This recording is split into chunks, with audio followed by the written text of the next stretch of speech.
Welcome to Speak for America. I'm Bill Spadea. It is great to have you with us on our brand new show, from the biggest national and international headlines to local stories from New Jersey to California and everywhere in between. We've got you covered, America. So let's jump right in. Power outages continue to plague New Jersey families after last week's brutal storms, and extreme heat left tens of thousands in the dark for days while crews work to restore service. Critics say the state's energy grid is simply too fragile to handle any real strain.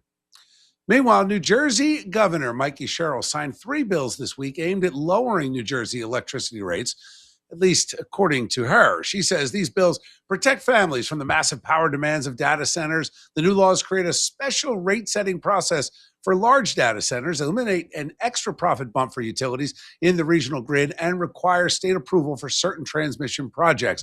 At a press conference, Sherrill blamed grid operator PJM for New Jersey's energy troubles and says she's here to save the day. I'm starting by holding utility companies accountable. Until recently, they've been getting free money for being members of our grid operator, PJM. So the first bill I'm signing, led by Senator Zwicker, makes clear that grid membership is the bare minimum, and companies shouldn't be getting handouts for it. The bill will roll back unnecessary incentives and save ratepayers up to $60 million a year. The second bill I'm signing, led by Senator Zwicker and Assemblyman Schnall, cuts wasteful infrastructure spending. When utilities need more capacity, they build infrastructure, like wires, poles, and substations, and pass on the cost to ratepayers. The final bill, led by Senator Berzicelli and Assemblyman Bailey, makes sure large data centers pay their fair share. New data centers use enormous amounts of power. Our grid operator, PJM, said they drove 70% of new electricity demand last year. Always pointing the finger and blaming someone. PJM, the data centers. Look, it is the mismanagement of New Jersey's power grid by Democrats and climate activists that got the state into this mess. Here's the question for the governor and Trenton lawmakers. Where's the bill to shield New Jersey ratepayers from the poor energy management that we've had for a decade from Democrats? Let's face it, when you close 6 natural gas plants and allow the Oyster Creek nuclear plant to go away, why are we surprised? In the last year of Governor Chris Christie, we had energy independence in the Garden State. So where's the bill to open up new power plants? Where's the bill to shield New Jerseyans from the millions of dollars on transmission lines to the windmills that never happened? Remember, New Jersey went from becoming a net exporter of energy to completely dependent on other states. Now, for AI data centers, and I'm not a big fan with the water and the energy demands, but let's not scapegoat and ignore the real problem. Trenton politicians are the problem. All right, let's bring in Republican New Jersey Assemblyman Alex Sauickie. Alex, thank you for joining us. Really appreciate that you've been outspoken on this issue from go. And we've talked about this on and offline. We saw 200,000 customers without power at the peak last week, thousands still out 4 and 5 days later. Why is New Jersey's energy grid struggling so badly with storms and heat that used to be completely manageable? Well, thanks for having me. And I'd like to say I'm surprised by this, but like you said, I've been calling out the BPU for well over 2 years at this point. The reason we have a reliability issue, in addition to an affordability issue, is because they're not doing their jobs. Their mandate is really 2 pieces: provide reliable and affordable energy to the state. They're failing on both points, and you said it at the beginning. It's because instead of following that mandate, they've been pushing ideological mandates from the previous administration and focusing on things like wind and solar, which never appeared. And we never replaced that energy you pointed out. So these 3 bills, let's talk about that. And I appreciate that you've called for an investigation and a real scrutiny on the BPU because no one's been fired there. No one's been asked to step up and talk about how these problems have been compounded over a decade plus. But let's break down these bills because a lot of folks saying, well, wait a minute. First of all, the data centers, they're giving them a year before they figure out how they're even going to regulate this. This little tiny piece that's going to be lowered utility profits, you're talking about 0.5%. So when you look at these 3 bills, Can you honestly look at a New Jersey ratepayer and say your rates are going to come down? No, and the biggest issue, as you pointed out, is production of energy. We need more capacity. We're at least 30% shy of what we need to be at, and not one of those bills is providing that. Not one. So we're not increasing nuclear. We're not increasing natural gas or any of the quote all of the above energy sources that the governor ended her speech Yeah. about.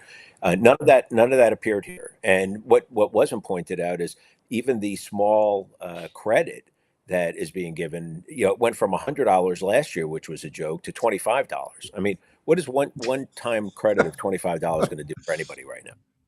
Well, right, especially if your bill is $700, $800. I mean, it's just unconscionable. Let's talk quickly about nuclear. The Democrats have somehow found some more religion in nuclear that we've been yelling about for decades. But Oyster Creek is closed. And we had a press conference at the plant in South Jersey, the Salem nuclear plant, talking about how important nuclear is. What's even happening on that front? I mean, in terms of these micro plants, the small nuclear plants, or even the cogeneration power suppliers that can be done, and that can be done locally. I've not heard word one from the administration on that. Well, listen, the problem is, and this could have been done by the governor on day one, and I would have given the governor a lot of credit had she done this. On day one, she could have announced that New Jersey is open for new nuclear and new natural gas. She could have done that on day one. The firms that build those types of plants are not going to look to do business in the state of New Jersey, given the policies that have been pushed on everybody over the last 8 years.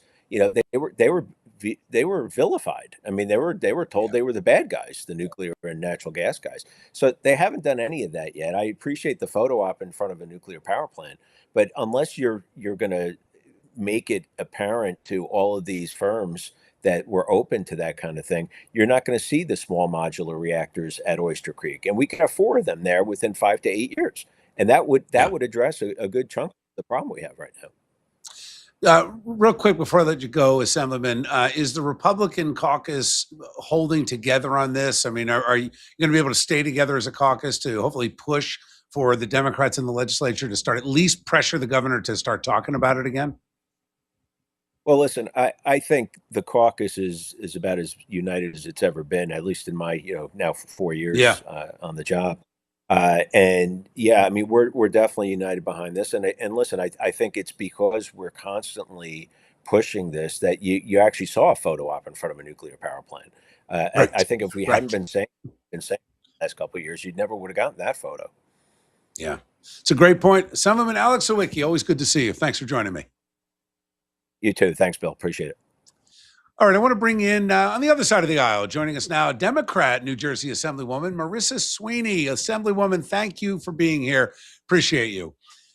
Thank you for having me on.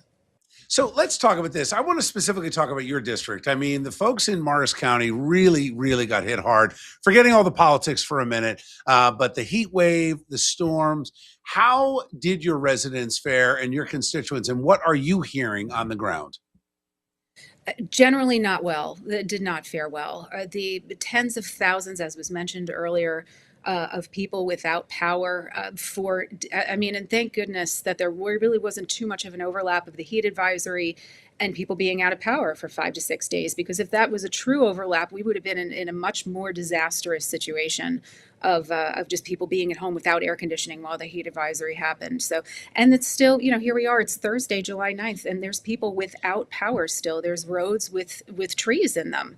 And there's live wires that are down still. So it's not a great situation really at all. Although most people in the county have been restored and most roads have been cleared, it's still not 100% back to the conditions before the storm. So we're still dealing with it.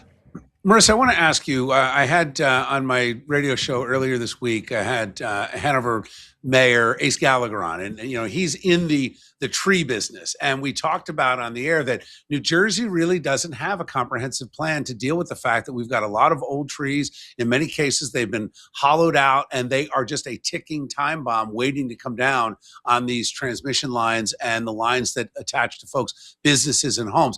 What are you seeing that can be done? Can the legislature do something to help towns with a comprehensive plan? Because otherwise, it's all on them. It's all on local taxpayers and ratepayers. What can the state do? And do you think the Democrats, being in the majority, will address it? I absolutely think the state can step in here, and I've already did some research. There's 3 other states that typically experience disasters that have legislation in place that is actually very specific as to how the vegetation around the electrical infrastructure is to be managed and kept. And there was a JCP&L call for elected officials a couple nights ago that I got on, and somebody had asked the question, like, what can we do to prevent something so disastrous, to prevent our whole electrical infrastructure falling in on itself the next time? Because this isn't the last time. It's most certainly not the first. And the number one thing that they brought up, that JCP&L brought up, is their struggle with maintaining the electrical infrastructure around the vegetation. It just needs to be better managed. And if that means introducing something on a state level, that's really what I plan to do. After everything is cleaned up, after everybody has their electricity back on, and after this whole disaster is behind us, I plan to sit down with the county, with all the OEM coordinators, and see what we can do to have this be something that we don't see to this disastrous level again. Yes, of course, you got to wait till the dust settles and the power's back on. But let's talk about power for a minute. I mean, now you see Democrats. I mean, your party, the primaries are dominated by the environmental lobby. There's a lot of money that is spent, and for the last 10 years, there's been this move towards solar and wind. And of course, the whole wind, it was a debacle in this state. Never got off the ground. A lot of money wasted. And when you look at it, the capacity factor and the environmental cleanliness, if you will, from nuclear and natural gas, both at the top of the charts, even to the point where liberal Governor Mikey Sherrill embracing nuclear power. How do we get the Democrat Party to say, guys, we closed all these natural gas plants. We've got these cogeneration plants that we have peaker plants, one in Linden, in Suwarren. We have another one where you've got the opportunity to push to get them to 100% capacity. So at the very least, we start to get more energy independent. How do you get the Democrats to do that and convince the environmental lobby that, guys, you need to calm down? Gas and nuclear are good. Yeah. So, I mean, something's got to give. Something's got to give at Right? some point.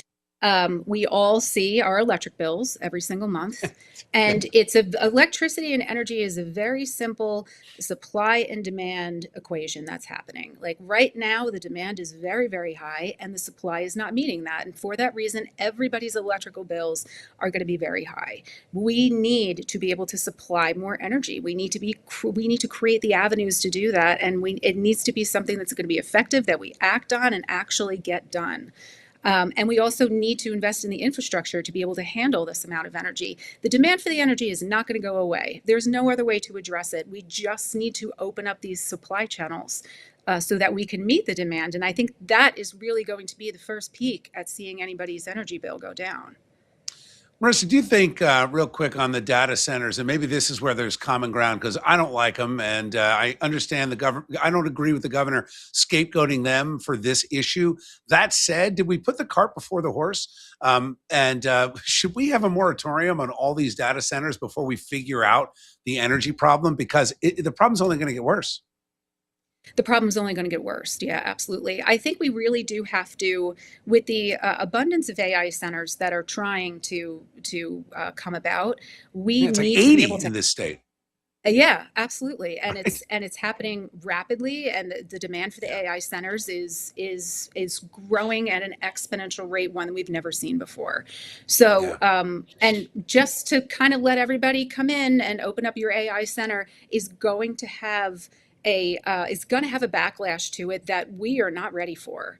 So Yeah. I think a lot has to be assessed of like, what's the real energy cost? And think of all the other resources, like the amount of water that all these AI centers are going to be using, the Right. tax on the highlands that it's going to cause. So I think we really need to have a full on assessment of how these AI centers coming in, especially at the rate that they want to come in at, is Yeah. going to affect us. How is it going to strain our already strained system?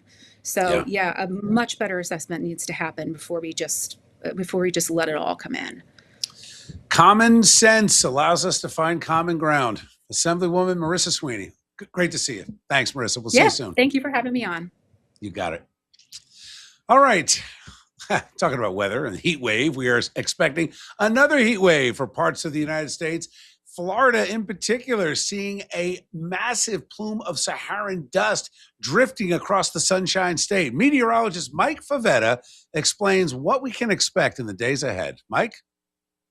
Hey, Bill. Yeah, we've had these tropical levels of moisture. So it's the high heat and high humidity combined that has been plaguing some parts of the country. One of them in particular is with this heat dome setting up over Florida, the big high pressure, the swirling southwesterly winds around it. And everywhere you see the shade of purple, that's the dangerous to extreme levels of heat and humidity combined. Something you typically see in the southeastern corner of the U.S. this time of year, especially as we enter the middle of July. But out west, this is where it's unusual because a similar scenario is shaping up with another high pressure system, allowing for all of that sinking air and record heat, with temperatures feeling like they're above 100 degrees in the desert southwest, even extending to the Pacific coast. And that's something unusual. So we had the heat dome across the east coast last week. There's another one setting up down across the southwest, and there's the one across the southeast. But as this lifts over the next several days into next week, we have another heat dome shaping up across the middle of the country, and you can already see the early signs of it into this weekend, and that will extend across most of the country going into next week. That's part one. Part two is the Saharan dust that's coming in off the coast of Africa. So it's called SAL, or the Saharan air layer, and it's all of this dust particles that are suspended high in the atmosphere that go across the Atlantic basin. This is also where the hurricanes typically form this time of year as we begin to enter the peak of hurricane season. But looking at where the Saharan air layer is going, right there toward Florida, this will create some conditions that won't exactly be favorable for hurricane development, as that dust tends to quell the development of thunderstorms high in the atmosphere, the type of storms that are a precursor to hurricanes and tropical activity. What it will do, lower air quality, especially closer to the surface, and also, more importantly, make for those pretty sunsets and sunrises with those shades of orange in the sky. If you ever look up and wonder, why does the sky look so white today? It's usually the particulate matter in the sky, and that's what's occurring right here across most of the Gulf of Mexico, where a lot of the hurricanes typically form in June and July and early August. Probably not going to be the case. It's really putting a lid on tropical activity, which is some good news for those keeping an eye on hurricane season, but also areas in that part of the country under a significant drought, so they could really use the tropical moisture, even if it were just a tropical system or two. Meteorologist Mike Favetta. Appreciate you, Mike. Thank you. Up next, a look at what it takes to secure the area and keep people safe when buildings have serious structural issues like we saw this week in New York City. And now a word from one of our great sponsors, Larry Steinhaus's financial tip of the week, real-world money advice you were never taught in school, from investing in passive income to protecting your wealth and making smarter financial moves. Larry, what have you got for us today? Hey, Bill. Today I want to talk to you about something that's generating a lot of conversation: the new Trump accounts. Look, before some of you tune out because of the name, let me encourage you to do something I always teach my students: separate politics from investing. Whether you support President Trump or not, it really doesn't matter. What matters is that this is a financial opportunity that could benefit your family. These accounts were created under Section 530A of the Internal Revenue Code as part of the big, beautiful bill. The goal is simple: help American families start investing for their children as early as possible. And look, here's how they work. Eligible children will receive a $1,000 government-funded contribution to get the account started. Then parents, grandparents, relatives, and even employers can contribute additional money each year up to the legal contribution, and this year's limit is $5,000. The funds are invested in a low-cost, diversified index fund, allowing that money to grow over many years through the incredible power of compound interest. Now think about this for a minute. Most parents spend hundreds, sometimes thousands of dollars every year on toys, electronics, clothes, and even birthday presents that kids outgrow or forget about in a matter of months. What if you simply redirected some portion of that money into an investment account every year? the difference in time will be staggering. I've always said that time is the single greatest asset an investor has. Starting at birth instead of waiting until someone is 30 or 40 years old can literally mean hundreds of thousands of dollars or more over a lifetime. That's why I love anything that gets families thinking about investing early. But here's something even more important than the money itself. When a child grows up knowing they have an investment account, it opens the door to conversations about savings, investing, ownership, and even financial responsibility. Those lessons will last a lifetime. We spend years teaching our kids history, science, algebra, but very few schools teach them how money actually works. Now, Trump accounts are not a magical solution, and they should simply be part of an overall plan.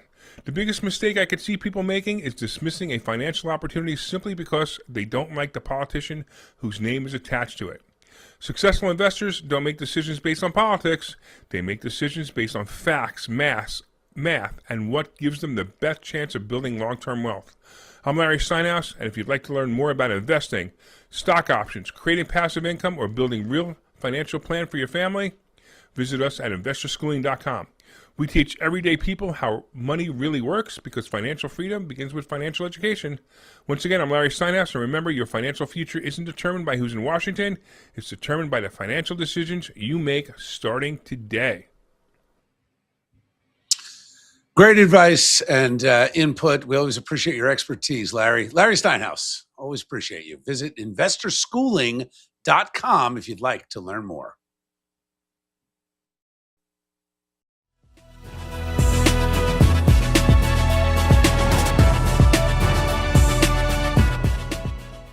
Welcome back to Speak for America. I am Bill Spadea. Emergency crews say they've stabilized a structural emergency in Midtown Manhattan. Two steel support beams on the 21st floor of a 37-story building under renovation buckled, causing sagging floors. At least 9 nearby buildings were evacuated as a precaution. No injuries have been reported. Officials say the building has stabilized, but the general area remains closed while crews install emergency shoring. More reinforcement work continues, but questions remain about long-term security and public safety in the area. Joining us now with insight is security and law enforcement expert Greg Sanfilippo, Vice President of Doyle Security Services in New York City. Greg, good to have you back on the show. Great to be back, Bill.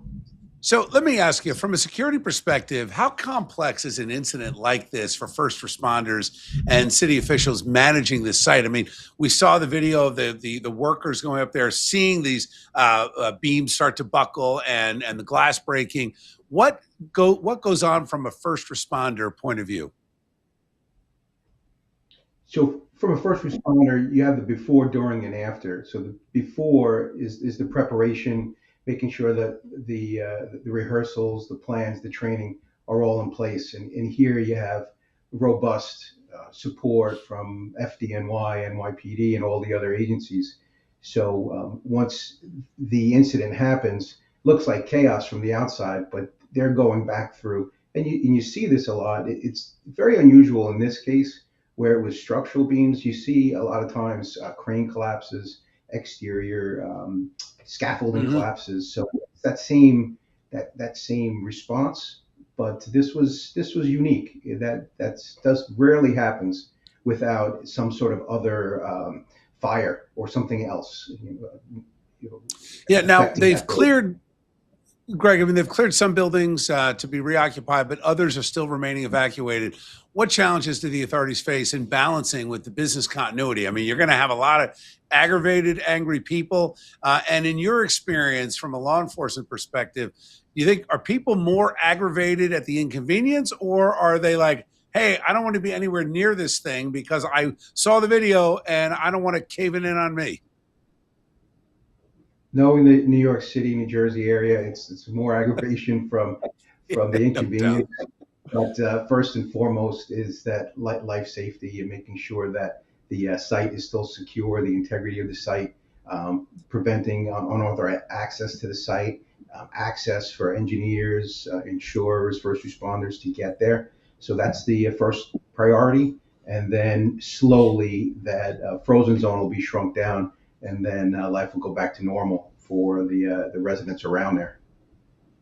So let's just talk about the folks in New York City. What can New Yorkers expect? And me, I'm now commuting again, back and forth to New York on to do shows on the weekends and at night. What can we expect in terms of road closures, and at what point, how does this get back to normal?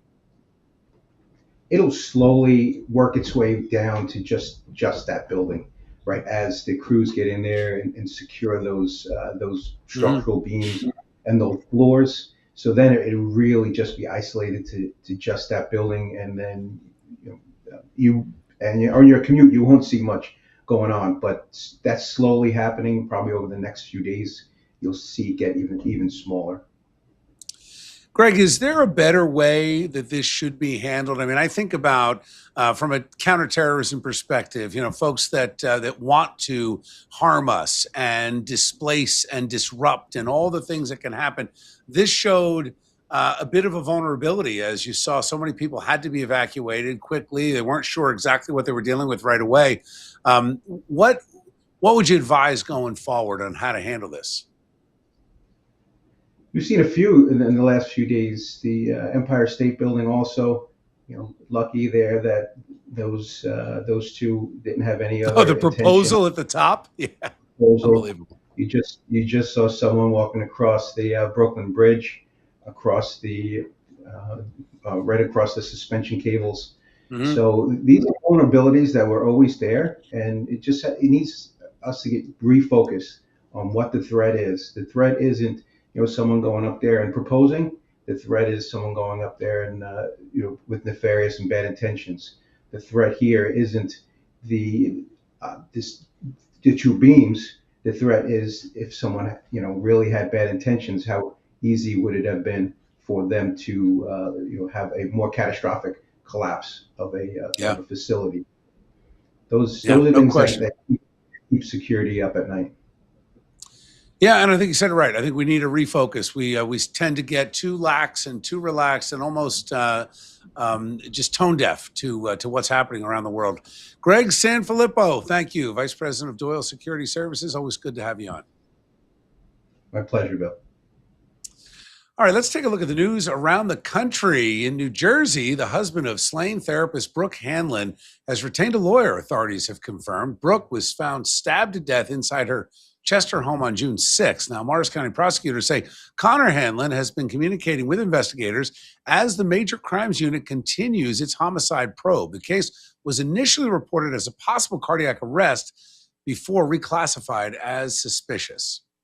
Also in New Jersey, a New Jersey police officer has been charged after two canines died inside his patrol vehicle. Prosecutors say Cody Henderson of the Salem County Sheriff's Office left the dogs, Rip and Boomer, unattended without ventilation for 7 hours on May 29th. Temperatures inside the car likely reached more than 120 degrees. The dogs died of hypothermia.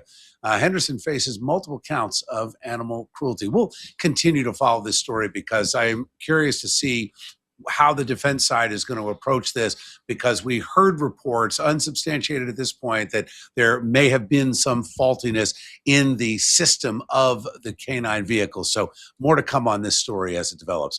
Now to Pennsylvania. An 11-year-old Pennsylvania boy lost his hand in a Florida alligator attack.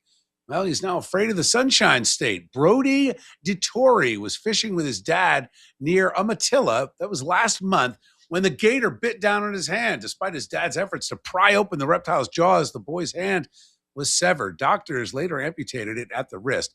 The family says they will not be returning to Florida anytime soon. Can you blame them?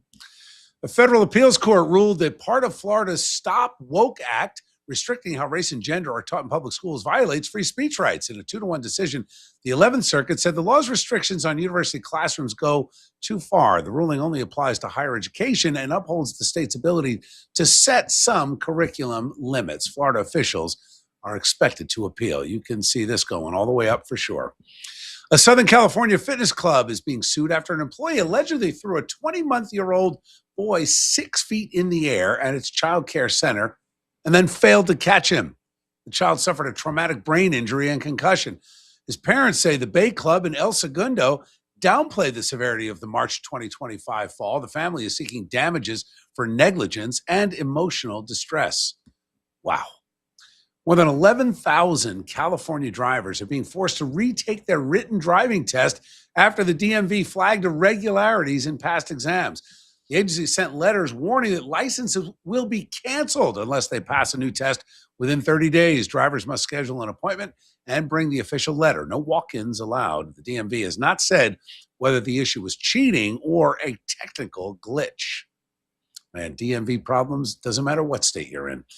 A small West Virginia town is in turmoil after the entire Barackville Police Department was abruptly relieved of duty by the mayor and city council just days after the police chief resigned. Chief Zachary Freeburn stepped down, citing alleged interference and illegal directives from the new town council, sparking public outrage and demands for transparency. Residents are now questioning the sudden collapse of their local police force.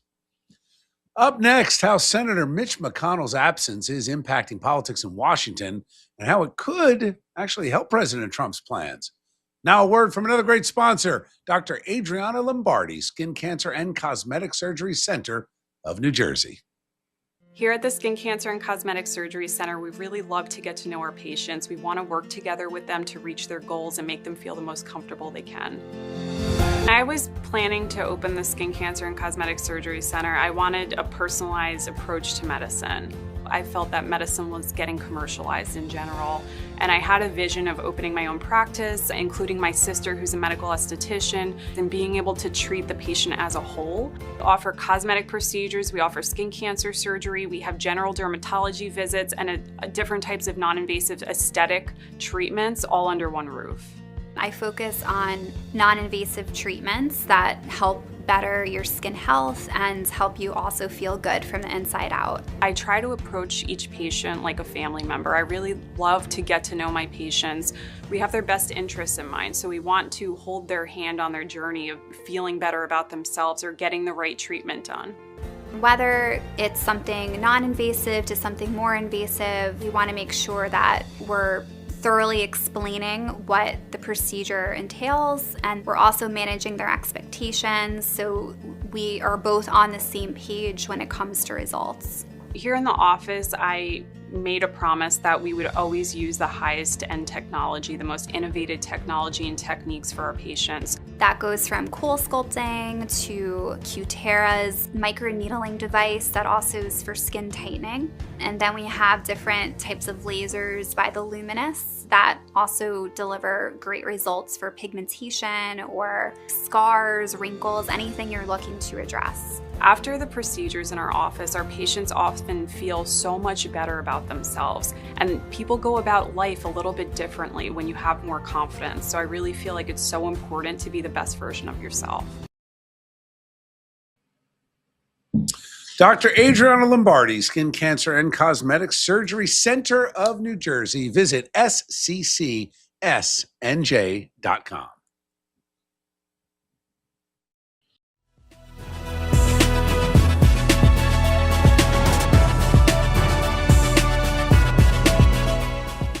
Welcome back to Speak for America. I am your host, Bill Spadea. Let's jump into international affairs right now. American forces struck roughly 90 Iranian military targets on Wednesday, escalating the conflict just days after the ceasefire collapsed. This is the video of those strikes, which was released by the Pentagon. Officials say the strikes hit sites linked to missiles, drones, and threats to shipping in the Strait of Hormuz. Iran has vowed grave consequences and launched its own missile and drone attacks on American positions. President Trump declared the ceasefire over. Oil prices are climbing as Gulf states urge caution. Ukraine unleashed one of its broadest drone offensive this week, striking 21 Russian-linked vessels in 3 days, hitting major refineries deep inside Russia. Now, the attacks are intensifying pressure on Moscow's fuel supplies and exposing vulnerabilities far from the front line. That said, at the summit in Ankara in Turkey, President Trump told President Zelensky The U.S. will allow Ukraine to manufacture Patriot missiles and said the two sides were advancing a new drone agreement. That said, this is a clear escalation on the part of Zelensky and Ukraine, making it a very, very dangerous time. President Trump would be well advised to get President Putin and Zelensky at the table and stop this. It is entirely reckless, if you ask me, to provoke a nuclear power by continuing to escalate. We know neither side is going to get total victory between Russia and Ukraine. Those border lines in Donbass are going to change, and Russia is going to get some of that territory. The faster we can get to closure, the better it is for stability in that part of the world. President Trump wrapping up a NATO summit in Ankara on a more upbeat note, praising the alliance's unity and progress toward higher defense spending. He sharply criticized Spain, calling the country a terrible partner that doesn't pay its fair share. He said the U.S. should cut off all trade with Spain. They responded by making a payment. Spain, I will say I did have issues with also Spain, Germany. And I still do. But Spain came back all the way today. Spain was very generous today. You know, I told them I'm going to stop trading. What did Spain do to them? They honored the request for lots of payment. President also told Ukrainian President Zelensky the U.S. will allow Ukraine to produce its own Patriot air defense systems. At the NATO summit, a reporter asked President Trump what he would say to Americans who don't realize communism is knocking on their doorstep. Trump issued a stark warning, saying the United States is now in more danger than during World War I, World War II, 9/11, or Pearl Harbor. Take a listen. Okay. On communism, you've been issuing a wake-up call to Americans at home about the dangers of communism, and now you're speaking on the world stage. What's your message to people both living under communist and socialist regimes, but also people living under democracies like in Europe and America who might not have realized how close communism has come to home? Yeah, that's a great question, actually. But look, I want to get the word out because what's forming is communism in the country. And communism's easy to sell. I would be the greatest communist in history. I'd be right up there with Lenin. I'd be as good as anybody. You've got free rent for the rest of your life. What they don't say is that you'll be living in squalor in 12 months. You've got the free house. Would anybody like to have a free house? We'll take it away from somebody. We'll give it to you. You'll have murders all over the place. Communism's a disaster. It's been proven to be for thousands of years under different names, but same thing. The president added that once a country goes communist, you never come back and die in squalor. And there are plenty of examples over the past 80 plus years of that happening across the world. Let's not let it happen here. President Trump turning to the stalled Save America Act into major leverage fight on Capitol Hill. He's tying the elections bill, which includes voter ID and citizenship requirements, to defense spending, housing legislation, and Senate primaries as Republicans race to pass it before the midterms. Trump posted that pairing the SAVE Act with full defense funding can be done quickly to keep America secure for generations. Democrat Graham Plattner has suspended his campaign for the U.S. Senate in Maine following a sexual assault allegation. Plattner called the claim false, but said Democratic threats to cut off support forced his decision. The race against longtime Republican and liberal Senator Susan Collins is critical for Democrats if they're hoping to flip the Senate in November. Party leaders are now scrambling to select a replacement nominee before next week's deadline. Also in the U.S. Senate, Kentucky Governor Andy Beshear is pressing Senator Mitch McConnell for more information about his health. The Democrat sent a letter to the 84-year-old Republican who has been hospitalized in Washington for 3 weeks now with no public updates. Beshear says Kentuckians are increasingly concerned about McConnell's condition and ability to serve. McConnell is set to retire at the end of his term in January. Joining me now to talk about Mitch McConnell and Graham Plattner and a couple other things is our friend Ken Rosato, host of Mornings with Ken Rosato. Ken, great to see you. Thanks for taking the time to join me tonight. Good to be on with you. Just want to clarify something. I wasn't sure if you said that Beshear was a Democrat or Republican. He's a hardcore left-wing Democrat. So I just want to make sure that we have that clear. I did. I said Democrat. You are right. It's interesting, right? Kentucky is an interesting state. You've got this radical leftist Beshear. Then you've got your moderate McConnell, but you also have Rand Paul and it's and Tom Massey. I mean, you think about the contrast in Kentucky. Let's talk about Mitch McConnell for a minute. My theory here is that if that seat opens up, Bashir is going to get a vote. So I don't know that the president wants Mitch McConnell to come out because, as I understand it, the Democrat governor can appoint a replacement, send him to D.C. right when it's vacant. Yeah. So the way it works for people who get confused about it, because I've heard people on the quote unquote big networks making the mistake and saying when Congress members were absent or if they resigned that, the governor can replace them. No. Congress has to be elected directly by the people. Senators used to be appointed by the states, actually specifically by the state Senate. They used to elect a senator from the state Senate, and they used to go represent. It was never a direct vote until about 140 years ago. But in this case, Bashir can, if say something were to happen to Mitch McConnell, Bashir could appoint a senator who would fill the rest of the seat, which runs until the end of December. And then whoever runs in November and wins would win and then be sworn in January. But here's the situation. Right now, Republicans have a +3 in the U.S. Senate. Mm-hmm. So Mitch McConnell, who doesn't tend to side with Trump on a lot of things, the two of them butt heads because McConnell is a moderate. McConnell despises Trump. He's an anti-Trumper. But what he does do is he serves to make sure there is a Republican majority so Republicans can control all the committees. And that right there is worth its salt. So as long as he has a heartbeat, a pulse, as long as you could get a little tiny bit of fog on a mirror from his corpse, from his body while he's laying there in bed, that's all the Republicans want right now. There are a couple who've said the whip and the Senator Thune, the majority leader, both have said that they spoke to McConnell over the weekend. Now, I would love, Bill, for you to tell me what spoke means. Spoke could be, you're feeling great there, Mitch, aren't you? And then you hear in the background, yeah, so that might be it. That's it. But now Bashir, it's interesting. The governor wants to speak directly. Well, it's interesting because McConnell's been opposed to the Save America Act. So he's not even a guaranteed vote with the Republicans on this. I think President Trump made such a colossal error going after Tom Massey that, you could end up, if it's a special election to fill the vacancy, after an appointment, who knows? The president could be dealing with a Senator Tom Massey at some point. So I think they've made a mess of things, and now you've got a guy that is not, as you said, he doesn't agree with Trump on a lot of things.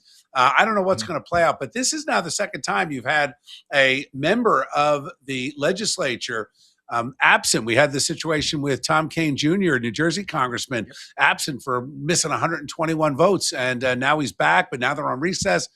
Congress is a mess. Let's turn to Maine. When we're down to that tiny amount too, in both the House and the Senate. We're down to a few votes in each. Now, let's shift to Maine. Graham Plattner, I mean, this guy was controversial between the Nazi tattoo and some of the accusations. But Graham Plattner suspending his campaign, basically saying, and I wanted to get your take on this, because he's now saying that it was because the Democratic establishment is going to cut off his funding so he doesn't see a path forward. Do you think that this potentially increases the Democrats' chance of flipping this seat? Susan Collins, not very popular among Republicans outside of Maine. Maine is a liberal state. One of the reasons they excuse Susan Collins' liberal votes. But if a moderate Democrat steps up without all this mud thrown at him, Susan could lose her seat. Yes and no. And here's what I mean by that. Every time it's been down to the wire with Susan Collins, she wins. She has been behind. Actually, the last 3 times that she won her Senate seat, she was running behind by 3 to 5 points right up until Election Day, and she always squeaks it out. So I think the way it is there, I think they're very independent. The New Englanders, and I'm sure you know a bunch of them, I do too, they all are just stubborn, independent-minded individuals. Some of them are hardcore leftists on certain things, and at the same time, you think they're conservative when they talk about other things. It's hard to pin somebody from Maine. They're very confusing people. And I think that's the case with Collins. I think they would rather support somebody whom they know than take a chance on somebody radical like this whom they don't. But if you want to get into it, I have a whole theory as to why this guy was selected to begin with. Why Plattner was selected in the first place. Yes. And I think it's Why? because, look, the Democrats have been trying to run anything but gays, minorities, women, et cetera. This is what they've been doing for the last, Hmm. say, 8 to 10 years, just running gays, minorities, women, gays, minorities, women. And they figured that when they look at a Trump who brings in someone like a Vance and brings in a cabinet of guys, of dudes, and you have all these white guys, and they're getting elected, including in minority districts in many cases. Hmm. In Florida, you have minority districts electing white guys, and you have white districts electing black guys who are Republicans. So the fact is, people they want to care about their politics. They don't care about the skin. Democrats are all about the skin color and not so much about the politics. It's all about an image. But the Democrats realized that running women, minorities, openly gay people, and soy boys was not winning them elections in many cases. So they looked for a real man, a white ex-military rough guy. Didn't matter that Yeah. he may have raped somebody. Didn't matter that he bragged about being a communist and he called soldiers and cops all asses. That didn't Yeah. matter. I mean, if you go down bullet by bullet of all the things that should have disqualified this guy, Democrats kept their mouths shut. Why? Because up until a month ago, he was running ahead of Susan Collins in the polls. Yeah. The minute the polls showed him dropping, they dropped him like a hot potato. Under the bus he went. It's great point. I'm always very skeptical since we went through the Kavanaugh hearings about accusations of sexual misconduct. They say, women who have been sexually assaulted have a hard time coming forward. I get that. What I don't get is how you don't involve law enforcement at the time you're alleging that someone raped you, and then years later you have no problem making it a political issue. So I always have said we should question that. It sounds like deep in the cabal of the Democratic establishment underground, somebody decided they'd rather go back to identity politics and get rid of this guy. So who knows? We very rarely ever find the truth of things like this. Quick prediction before I move on to get your thoughts on New York City. Do you think the Democrats are going to take the Senate and the House? Do you think it'll be split? What is your expectation in November? I think the Democrats are in for a very rude awakening. I think their leadership is a mess. They don't know what they're doing. There is more disorganization in the Democrats between the Democratic Socialists and the quote unquote there are no mainstream Democrats. You got one guy who's a mainstream Democrat left. Otherwise, everybody else is trying to out radical the other. And I think the majority of American Democrats, the actual voters, they're not that radical. And I think they're going to have a difficult time being urged to come out to the polls. So I think Republicans hold both houses. Great point. Let's see what happens. Supreme Court certainly helped by getting rid of some of these racially lined districts that were redrawn and gerrymandered. Real quick, New York City, we literally have a communist mayor who is pushing in a direction that even I didn't expect. You've got a map of all of the immigrant communities, and somehow he put in Little Guyana and left out Little Italy. Ken Rosato, is this just a slap in the face from Zohran Mamdani? This is the same guy who's allied himself with the people who were talking about yanking down the Columbus statue in Columbus Circle. The whole point of Columbus Circle is it's named after Christopher Columbus. The problem is that statue was paid for, built, erected by Italian Americans in New York City. It is not the property of the city of New York. That is private property, but it was granted under charter the right to be there, and they named the whole circle after them, after Columbus. You yank that down, you are violating the charter. So that's why they backed off. Plus, that's now been landmarked. That's now a federal landmark. So go ahead and touch it. Now you're going to have to deal with federal police. But this is the same guy who had no problem being in support of the individuals who wanted that statue down. Yet I'd love to see applying the same standards they try to apply to Columbus. I'd love to see him apply those standards to Martin Luther King and rip down the sign that says MLK Jr. Boulevard. Let's see how far that would go. Yeah. It's interesting. We are really seeing a guy pushing the Islamification of New York City. We're seeing this across Europe. We're seeing it in America, and this is it's concerning to say the least. And it's almost like that now they're saying the quiet part out loud. All right, Ken Rosato, it is always great to talk to you, my friend. Host of Mornings with Ken Rosato. Catch him right here on this station. We'll certainly talk soon. You bet. With New Jersey Governor Mikey Sherrill barely 6 months into her term, the race to Drumthwacket in 2029 is already heating up behind the scenes.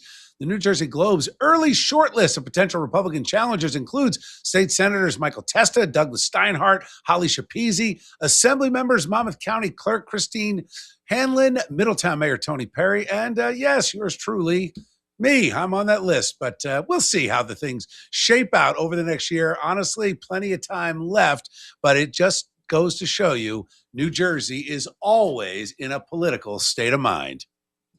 Reform UK leader Nigel Farage has resigned from Parliament, triggering a special election he hopes will prove the establishment is out to get him. Facing scrutiny over his finances, Farage called it a fight of people versus the establishment. Major parties say they will not field candidates against him, leaving him all but unopposed. Critics call the move a stunt to dodge questions. Interesting stuff in UK politics. French far-right leader Marine Le Pen has been found guilty of embezzlement, but an appeals court has shortened her sentence in a way that could still allow her to run for president in 2027. The court reduced her ban from public office and gave her a 3-year sentence with most of it suspended and a 1-year wearing an electronic tag. Le Pen has said she would not campaign while wearing the tag. We'll see. Politics around the globe heating up. You can't make this up. During debate on a bill that taxed private immigration detention facilities, New Jersey Assemblyman Paul Knitra argued the cost would ultimately fall on taxpayers. Somehow Democrats don't know this. He says since the government is the main customer, higher taxes on contractors will just get passed along. Knitra also warned the measure could move detainees farther from their families without improving the outcomes. And you can't make this up. A local committee meeting in New Jersey took a bizarre turn during public comments when a man showed up dressed as a giant purple bong who called himself Bong Holio. Addressed the Cranford Township Council with a baby also dressed as a bong. He then sang a Lizzo song before leaving. Another speaker was removed by police after refusing to stop talking. The mayor is now calling for an end to the antics because this has happened before.